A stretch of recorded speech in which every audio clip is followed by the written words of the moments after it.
بسم اللہ الرحمن الرحیم۔ السلام علیکم ورحمۃ اللہ وبرکاتہ۔ میں ہوں ندیم عالم، آپ دیکھ رہے ہیں میرا یوٹیوب چینل۔ آپ سے درخواست ہے کہ چینل کو سبسکرائب کریں اور کمنٹ میں اپنی رائے کا اظہار بھی کریں۔ آج شہباز شریف فارم 47 والے وزیر اعظم منتخب ہو گئے ہیں اور فارم 45 والے اپنا عمر ایوب صاحب جو کہ اپوزیشن لیڈر بن گئے ہیں ہار گئے ہیں۔ اصل میں کل جو احتجاج بھی ہوا تھا پورے ملک میں، بلکہ پرسوں جمعے کے دن، تو میاں شہباز شریف صاحب کو جس نے شکست دی تھی، اور اصل میں فارم 45 کے مطابق اگر رزلٹ بنتا تو میاں شہباز شریف صاحب الیکشن ہارے ہوئے ہیں، تو وہ جیل میں۔ کہنے کا مطلب ہے جن لوگوں کو اسمبلی میں ہونا چاہیے تھا وہ جیل میں ہے، اور جن لوگوں کو کم از کم جیل میں تو نہیں اپنے گھروں میں ہونا چاہیے تھا وہ آج اسمبلیوں میں بیٹھے ہوئے ہیں۔ آج شبر زیدی نے پروگرام میں بتایا کہ یہ حکومت زیادہ سے زیادہ سال 1.5 سال چلتی ہوئی مجھے نظر آ رہی ہے۔ میں نے تو بھائی آج سے تقریباً 2 ہفتے پہلے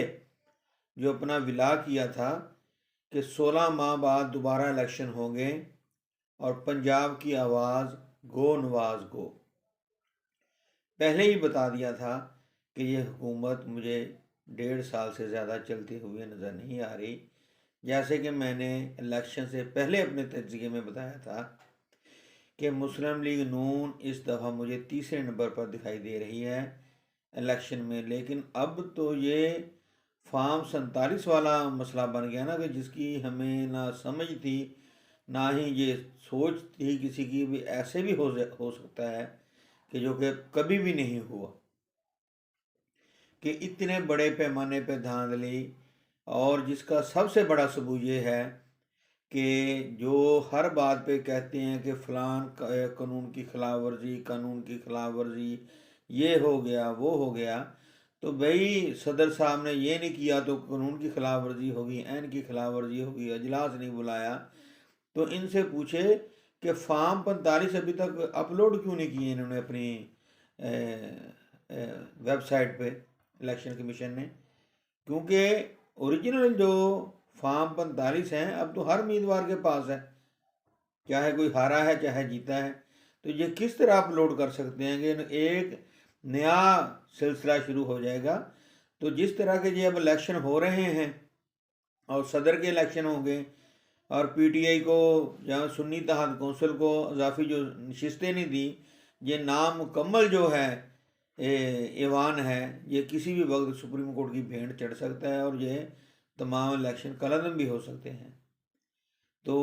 اس ملک کے ساتھ یہ عجیب کھلواڑ کیا جا رہا ہے،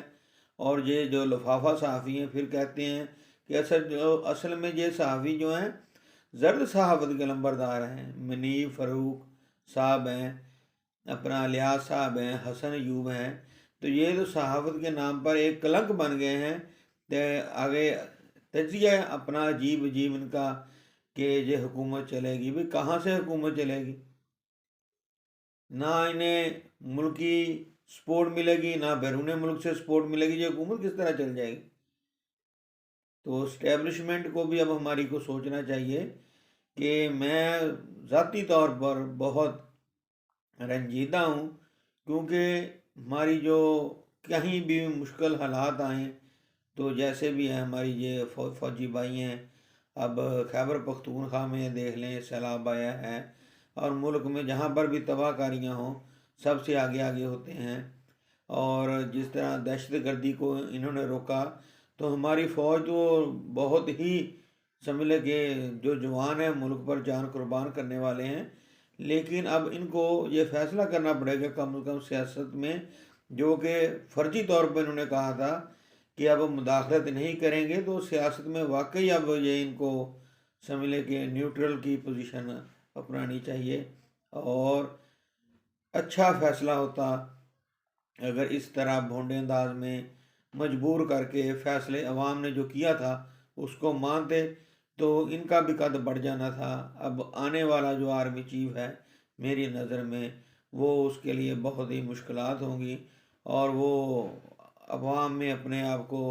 بہتر پوزیشن کے لیے اسے بہت ہی محنت کرنی پڑے گی۔ لیکن انشاءاللہ تعالی جلد آپ دیکھیں گے کہ پاکستان اس کرائسس سے نکل جائے گا، اور الیکشن 2025 میں ضرور ہوں گے، کیونکہ جس طرح جو چور ہے نا وہ چوری کا جو مٹیریل ہے وہ کبھی بھی واپس نہیں کرتا،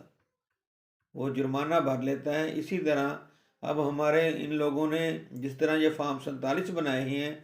تو یہ مانیں گے تو نہیں، لیکن اب یہ چلے گی بھی نہیں حکومت۔ تو ملکی حالات میں یہ الیکشن جو ہے، نئے الیکشن، منصفانہ الیکشن جو واقعی صاف اور شفاف ہوں، اور ہمارے کسی بھی ادارے کا